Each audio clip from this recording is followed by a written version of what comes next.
என்னன்னா, எனக்கு மாட்டினவன் கொஞ்சம் வினோதமானவன். நான் வந்து ஊருக்கு நடுவுல பிரிட்ஜ்ல நடந்துகிட்டு இருக்கேன்.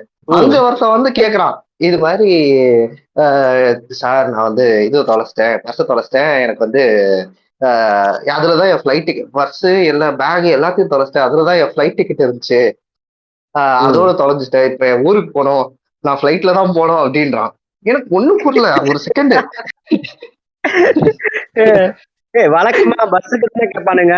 என்ன சக்தி வழக்கம் பஸ்ஸுக்கு தானே கேட்பாங்க. என்ன இவரு இல்ல அத ஆளை பொறுத்துங்கயா. இப்ப நான் இந்த பிரிட்ஜ் மேல நடந்திருந்தேன்னா பஸ்ஸுக்கு தான் காசு வாங்கியிருப்பான்.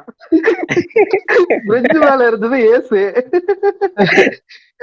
சரி நம்மளும் வள்ளல் மாதிரி என்னமோ சரி சாரி புரியுது சார், எனக்கு என்னமோ நான் அவனை கன்சோல் பண்ற மாதிரி கவலைப்படாதீங்க போய் சேர்ந்துருவீங்க அப்படின்ட்டு நான் சொல்லிக்கிட்டு இருக்கேன். அவன் எனக்கு மேல ஆமா சார் இப்படின்னு சொல்லிட்டு ஒரு இது மாதிரி நான் திருப்பி சென்னை போகணும் சார். சென்னைக்கு நான் வாரம் போய்கிட்டு இருக்கேன். எனக்கு 500 ரூபா தான் ஆகுது. பஸ்ல வந்தா எனக்கு நல்லா தெரியுது. ஆனா இவன் என்ன 5000 ரூபான்றான் அப்படின்னு ஃபிளைட்ல ஏறணும். நான் ஃபிளைட்ல திருப்பி அதே ஃபிளைட்டை பிடிக்கணும், எனக்கு 5000 ரூபாய் கொடுங்க. அது என்னன்னா ஒரு ஃப்ரைடே நைட்டு, ஓகேங்களா? பெங்களூர்ல ஃப்ரைடே நைட் என்ன நடக்கும்? எல்லாரும் பார்ட்டி பண்ணிட்டு இருப்பானுங்க. அவன் என்னைய டார்கெட் பண்ணிருக்கான் பார்ட்டி பண்றதுக்கு, காசு ஆகிறதுக்கு.